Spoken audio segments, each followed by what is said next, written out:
俺とお前のシリーズサーブ&ボレーアドサイド編です。アドサイドは五分五分ぐらいです。もうラケット触ってるだけよね。ちょっとピッてもうパス抜いてみろぐらいの気持ちでね。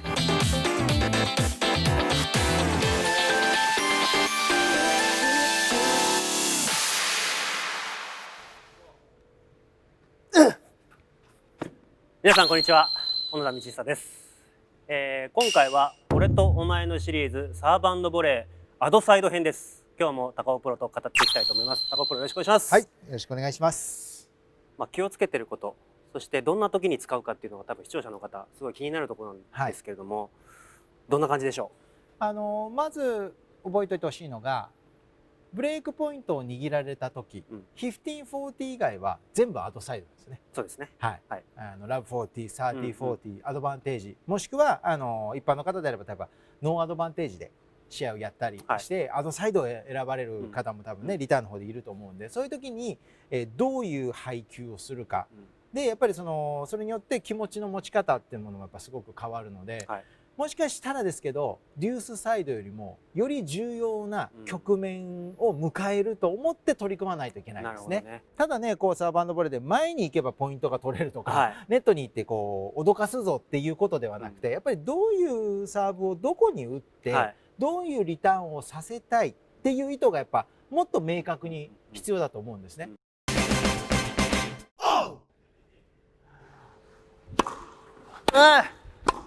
おお、もうラケット触ってるだけよね。ちょっとピッて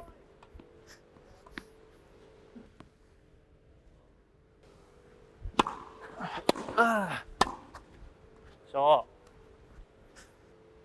構えて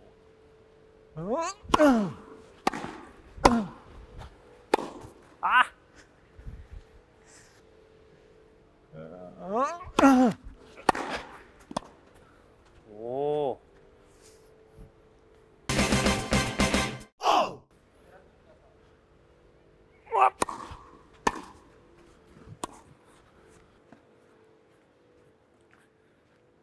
なっちゃう。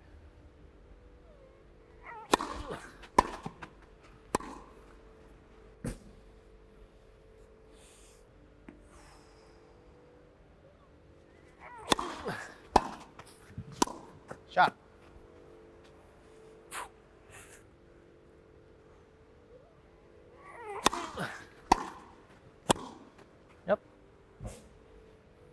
チャンネル登録よろしくね。僕の場合は、デュースサイドであればセンターにスピンサーブを打ってというのが、特に若い頃ジュニアから若い頃やってましたけど、今度逆にアドサイドであればやっぱりエドバーグとかベッカーがよくやってた相手のバックに弾ませてワイドサーブを打ってネットに出る。でフォアボレーに来たらもうクロスコートに打つ。バックボレーであればもちろんストレートに打ったりクロスに戻したりっていうことをとにかく多くやってましたね。いかにボレーするときに楽な形でボレーができる形を作んなきゃいけないんですよね。キックサーブ、スライス、ボディ、この辺をミックスしながら相手にこう構えて打たせないっていうのが大前提になってくると思うんですけれども、高尾プロはどうでしょう。アドサイドだとセンター、バック、何割ぐらいを考えてますか。困った時。困った時って言ったらおかしいな。自分の得意な、自信が今あるのはセンターのスライス系なんですよ。でもそれは肩を怪我してからスライスサーブをすごくこういい形のものを自分で掴むことができてそうなりました。もうそれまではもうほとんどバック、もう困ったら相手のバックで、左利きだったらもうセンターにスピン打つかなっていうことですね。なんかあんまりスライスイメージないんでしょ。なんかこっちはねストロークはスライスのイメージあるらしいんだけど、構えてても取れなかったっていう僕対戦経験からあるんですけれども、やっぱりセンターのこのスライス系ね、届いても先っぽにしかこう当たんない、でリターンが緩くいっちゃってボレーで決められるっていうのが、そこが高尾君のすごいところで。まあそれが一つの自分の中では支えですね。なるほど、はい、安定した自分が自信があるという、はい、でも30-40アドバンテージ握られた時にもちろんワイドにも打てるフォームでいかなきゃいけないし、ワイドに打てる雰囲気を出しとかなきゃいけない。それはもうセンター行きますよって言ったら完全に相手はもう予測しますから、そのあたりもやっぱ含めてあまりねこう相手にこう打つところが分かるような構えとかこのルーティンであったり仕草であったり、もしくはグリップとかね、もしくはトスとかっていうふうにはならないようにした方がいいね。まあほぼ同じようにルーティンを変えない、構え方、目線、形すべてそうですよね。そうですね。変えないでここのインパクトだけを変えていくっていう、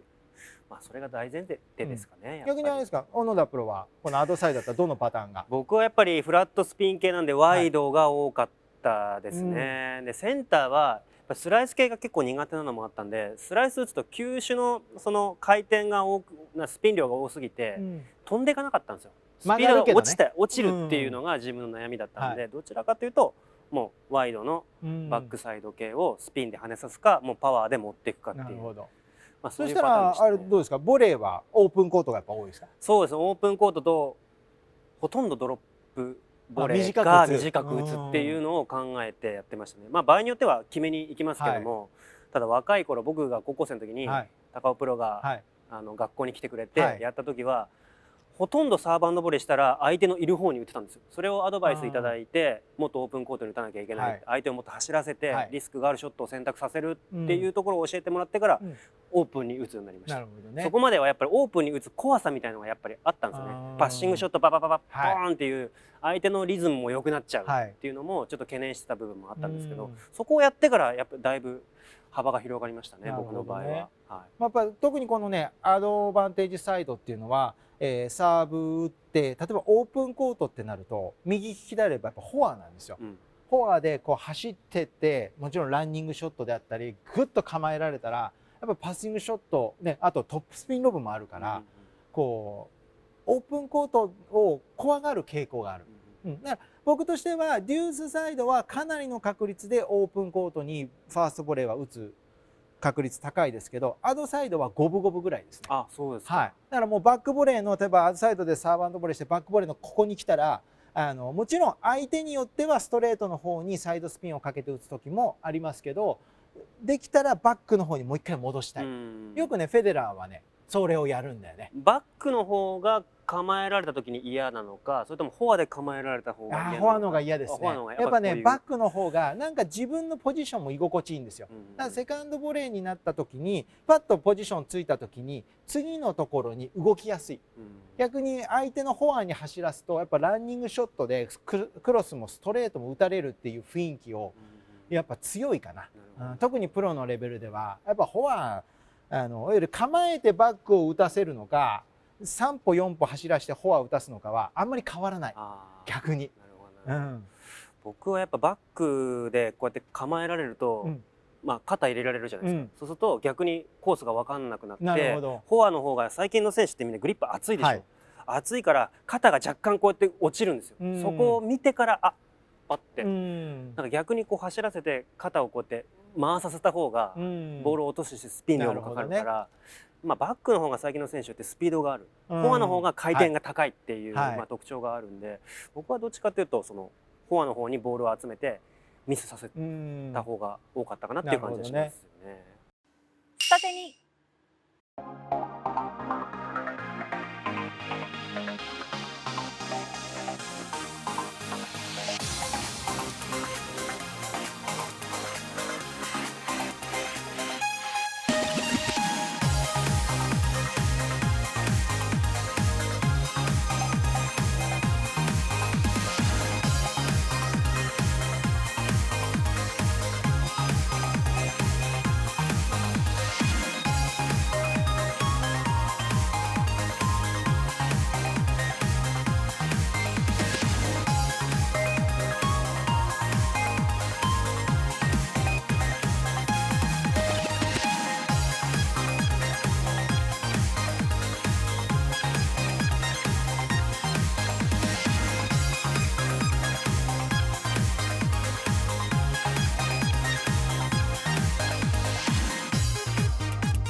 サーブ&ボレーを少しこうやってきましたけれども、やはり大事なことはやるタイミング、いろいろありますけれども、打つコースで3球目のボレーの処理の仕方、トータル的なことを考えるとやはりサーブっていうのは必ず入れなきゃいけないですし、